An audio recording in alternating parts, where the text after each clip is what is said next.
In today's video, I'm going to teach you how to use live captions in FaceTime on iPhone.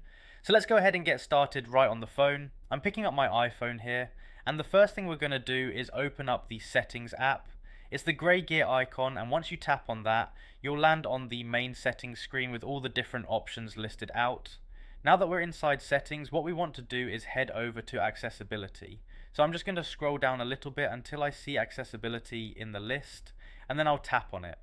That takes us into all the features designed to make the iPhone easier to use, and this is where Apple keeps a lot of really helpful tools, including the one we're looking for.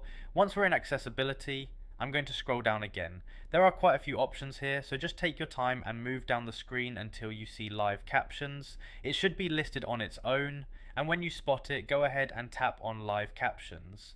That opens up the specific settings for this feature.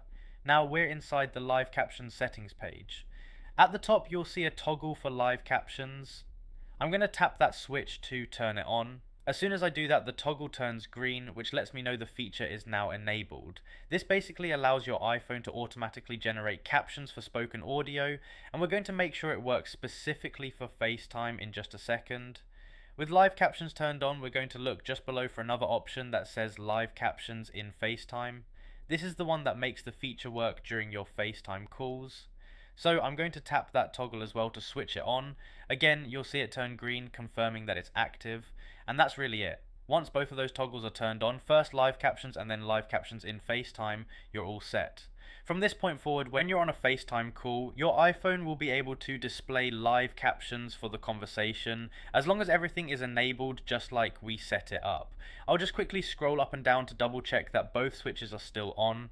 You want to make sure they're green, and once they are, you don't have to do anything else in here. You can simply back out of settings whenever you're ready. So just to quickly recap, as I'm still on this screen, we opened settings, went into accessibility, scrolled down to live captions, turned on the main live captions toggle, and then turned on live captions in FaceTime. That's all it takes. It's a simple setup, and once it's done, you won't need to keep coming back unless you decide to turn it off later. At this point, you can close the settings app and you're ready to use FaceTime with live captions enabled. It's a quick process, and now you know exactly where to find the setting and how to switch it on.